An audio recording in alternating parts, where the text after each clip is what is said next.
थी, जो डॉक्टर बाबा साहब अम्बेडकर की कुर्बानी से बनी थी, जिसको हमारे बाबू जगजीवन राम जी और उनके बाद के नेताओं ने कहीं ना कहीं आगे बढ़ाया था।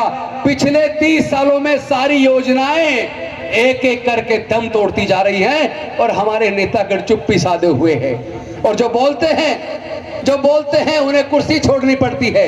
लेकिन मैं आपसे पूछना चाहता हूं, कुर्सी को बचाए रखना ज्यादा जरूरी है या समाज की लड़ाई लड़ने के लिए समाज के मुद्दों पे बोलना ज्यादा जरूरी है?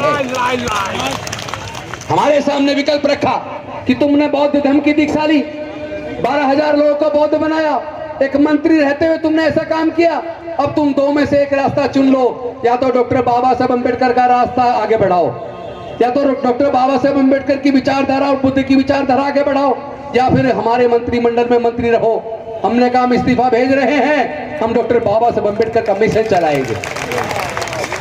हमने कहा था तुम तमाम तरह की योजनाओं की बात करते हो, लेकिन मैं पूछना चाहता हूं, जितना 12वीं के बाद की एजुकेशन है, higher education, engineering college, medical college, law college, management college, architect college और तमाम वो प्रोफेशनल कोर्सेज जहां से लोगों के रोजगार के साधन बनते हैं, वहां तो एक एक डिग्री करने के लिए 10 लाख से 40 लाख तक रुपया चाहिए। हमारे लोगों के पास तो 99% के पास, SC ST OBC माइनॉरिटी के पास 99% लोगों के पास 10 लाख से 40 लाख रुपया खर्च करके एक डिग्री कराने का पैसा नहीं है।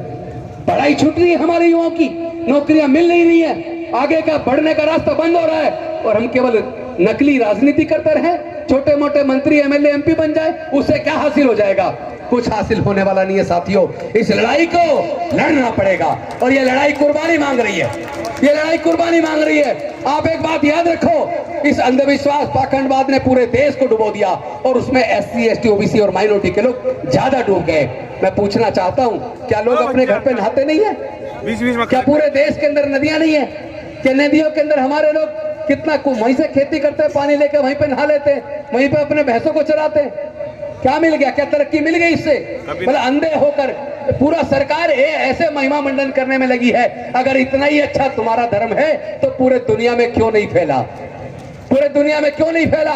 लेकिन बुद्ध का धम्म पूरे दुनिया में फैल गया, बिना पैसे के, बिना किसी लालच के।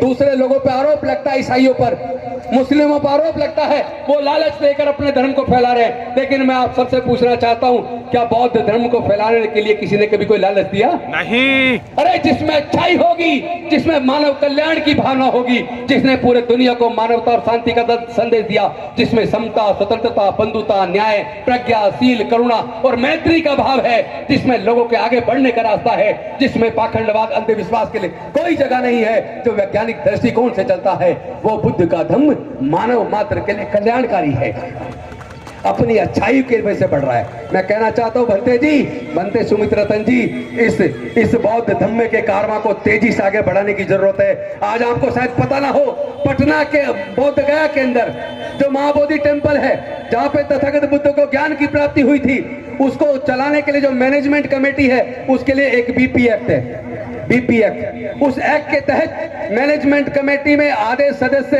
बौद्ध होते हैं, लेकिन आधे सदस्य पंडे होते हैं, ब्राह्मण होते हैं।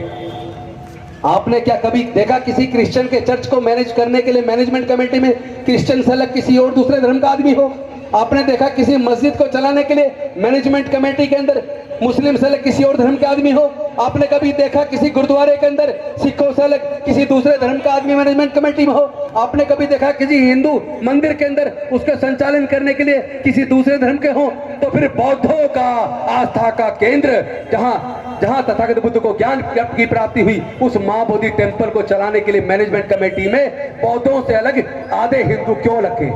उस एक्ट को खत्म किया जाए, इसके लिए बहुत बड़ा आंदोलन चल रहा है। पटना के अंदर रैली की हम गए थे और इस वक्त वहां पे भूख हड़ताल चल रही है, बोध गया के अंदर भूख हड़ताल चल रही है। अभी पूरे 1 महीने पूरे बिहार में रथ यात्रा निकाल के लोगों को जागरूक किया गया और वहां लोग, बहुत बड़ी मात्रा में लोग भूख हड़ताल पे बैठे हैं। मैं आप सबसे निवेदन करता हूं, आप सब लोग मुल्क के पूरे देश के लोगों को, आप लोग कहते हैं कि हम बौद्ध हैं, बौद्ध विचारधारा को मानते हैं, तो क्या आप ये नहीं मानते कि बौद्धों की आस्था का केंद्र महाबोधि टेम्पल वो मुक्त होना चाहिए, ब्राह्मणों से मुक्त होना चाहिए, पूरी तरीके से बौद्धों के हाथ में आना चाहिए? क्या आप तैयार हैं?